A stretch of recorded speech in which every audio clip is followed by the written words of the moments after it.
Hello, everybody. Welcome along. My name is Benjamin Bloom. Good morning. This is your football news update for Wednesday, the 2nd of September. Here are the biggest stories. The Ben White saga looks like it's finally over now. So, Ben White has signed a 4-year deal with Brighton. This had been rumbling, been on loan at Leeds all of last season. Leeds really wanted to bring the player in. Bit of a standoff between the two clubs, certainly between the fans of the two clubs. You can see some quotes there from Dan Ashworth there. He's had a brilliant season helping Leeds to the title, and now he has the opportunity to show his qualities in the Premier League. We're delighted to have a new long-term contract with him, and I'm sure our supporters will be looking forward to watching him play. So an example for once of a loan happening, the player excelling, and then the loan club bringing them in. You can see there are the details. Look at that, 46 appearances, outstanding. And you can see as well when Calvin Phillips was out of Leeds' side, he also stepped forward into central midfield as well. So good luck to Ben White, who was a great player in the Championship last season, and that draws a line under the chase thing. I'm sure Leeds fans will still give him a warm reception when Brighton returns, and Leeds have filled that position up. So the saga completely complete now, completely complete. Robin Koch, Leeds is such a big club, centre half there, arriving aged 24, German international from Freiburg. We will be doing a transfer update video today, and I will put the dearly departed teams in there, Leeds, Fulham and West Brom. So look out for that, and I'll do a bit more on that transfer there. Back to the Championship though. The Charlton story, I say the Championship, out of the Championship now. Former Championship side Charlton. This story rumbles on, relegated last season, ownership nonsense. Roland de Châtelet selling finally during that season. Tahu Nima and Matt Southall and ESI were the new owners. Silly public fallout, and now Charlton up for sale essentially again. They thought they'd managed to kind of circumvent certain things and get a deal done with Paul Elliott there.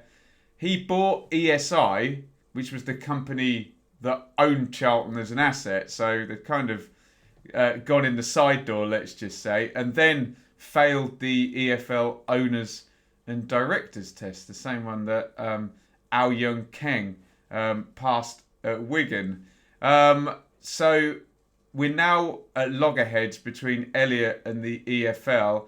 However, Elliott wanted an injunction taken out whilst he appealed the decision to reject his bid to pass the owners and directors test, to say that Charlton couldn't be sold in the meantime.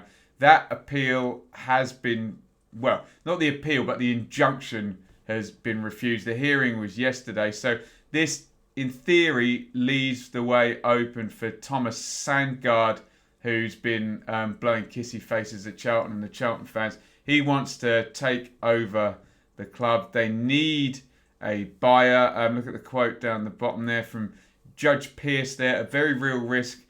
Charlton could suffer extremely severe consequences if it was not possible for a purchaser to be found. You then get that situation where the taps are turned off, people aren't paid, and then all of a sudden you bury, and the club is shut down for a year whilst no bills can be paid. So fingers crossed for those Charlton fans that this is moving forward and that ownership will be sorted. I'm afraid I'll believe it when I see it mode with the Charlton ownership now. I want to see someone come in and not do anything crazy for at least 6 months or a year, and then maybe those Charlton fans can rest a little bit easy.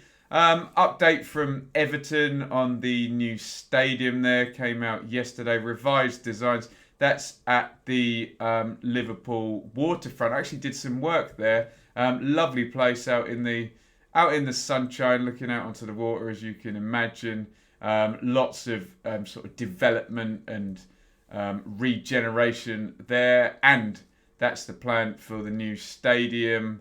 2021 building could start, if permission is granted, on the 52,000 seat stadium. Everton and Liverpool played right next door to each other for many years now. Liverpool has developed, haven't they, and built up Anfield quite grandly, especially in recent years with that big main stand. Everton maybe a little bit left behind in that regard, so this would be good news for them. We're getting towards the season starting, aren't we? This weekend we get the EFL Cup. That is preceded this midweek. A load of games last night in the FA Cup. A load more tonight. So we're gradually working our way in. I'm sure, like everybody watching, I'm hoping everything goes off okay. All the clubs get through this first month, especially given the amount of fixtures that there is likely to be for some teams if they win through in the EFL Cup. Could be 4 cup ties alongside 4 league games as well, and EFL Trophy games for League 1 and 2 teams, that we can just get up to that sort of October period without any clubs having to shut down, any areas having to shut down. Schools are open sort of today, tomorrow. So fingers crossed everything is moving forward. This is the start of it with the FA Cup, and then maybe, if all of that goes well, some fans in some grounds before long. That is this morning's update and this morning's news. As ever, you can support the channel by interacting on YouTube. Hit like, subscribe, primarily Championship content here. But if you want to just come and collect the morning update like this, you can listen to it in your car as well on podcast there. Then hit the subscribe button. As I say, everything goes down the podcast feed. That isn't a long sprawling live stream. You can join our fantasy league there. T5QBR0. You've got about a week or so to get your team finalised, and then the first fantasy league video will come out, I think, on the Thursday before the Premier League season starts there. You can support the channel financially if you want to support me in what I'm doing. I have no job because of COVID. Managed to book a couple of gigs to earn a little bit of money, but otherwise this is it. So I need your support until the subscribers build and the ad revenue builds there. You can do so by using my shop front on Amazon. It is amazon.co.uk/shop/Benjamin Bloom Football Channel. Buy a product from one of the lists. We've got all of the stuff in the filming setup. Some fun shirts.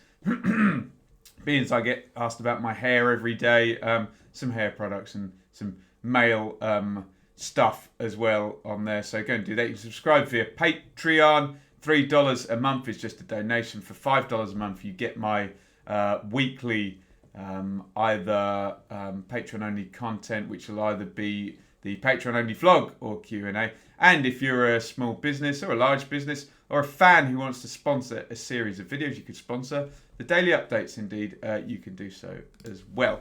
Enough of those plugs. Going to be a busy day ahead. I am suspecting we've got enough deals now to do a transfer update. Adam Clayton went through yesterday. Tom Lockyer, some dearly departed stuff as well. Rob Dickey, so can go and talk about all of that.